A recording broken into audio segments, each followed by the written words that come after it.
Hello అండి. ఈరోజు మనము పునుగులు ఎలా చేసుకోవాలో చూద్దాము. ఇది ఆంధ్ర సైడ్ చిట్టి పునుగులు ఉంటాయి కదండీ! చిన్న చిన్న పునుగులు అవి అండి. సో, ఇవి ఎలా చేయాలో చూద్దాం. దానికి కావాల్సిన ఇంగ్రీడియంట్స్ ఇక్కడ చూపిస్తున్నాను. మినప్పప్పు 1 కప్పు తీసుకుంటే 2 కప్పులు బియ్యం తీసుకోవాలండి. అలాగే నేనైతే కొంచెం శనగపప్పు వేసాను. అది ఆప్షనల్, మీకు కావాలంటే వేసుకోండి, లేకపోతే లేదు. శనగపప్పు అయితే అవసరం ఉండదు యాక్చువల్లీ. నేను కొంచెం వేసాను. కొంచెం మెంతులు.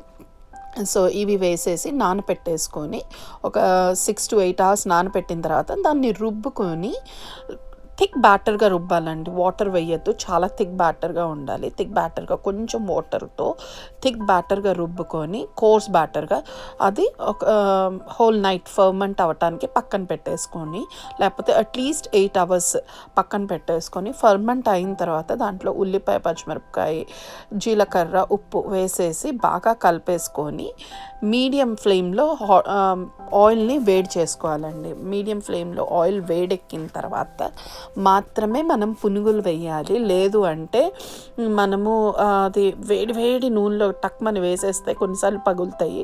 So, make sure oil medium ఫ్లేమ్లో వేడెక్కిన తర్వాత మాత్రమే పునుగులు వేయండి. ఇవి చాలా చాలా బాగుంటాయండి. ఇందులో సోడా ఉండదు, ఏమీ ఉండదు. చాలా good for tummy actually. So, చాలా బాగుంటుంది, చాలా టేస్టీగా ఉంటాయి, చాలా క్రిస్పీగా, చాలా షాలో, లోపలంతా గుల్లగుల్లగా భలే ఉంటుంది, చాలా టేస్టీగా ఉంటుంది. ఒక్కసారి మీరు ట్రై చేయండి. ఈవినింగ్ స్నాక్ కానీ, మార్నింగ్ ఎప్పుడైనా బ్రేక్ఫాస్ట్ కానీ, వన్స్ ఇన్ అ వైల్ మీరు ఇలా చేసుకొని చూడండి. చాలా చాలా బాగుంటుంది.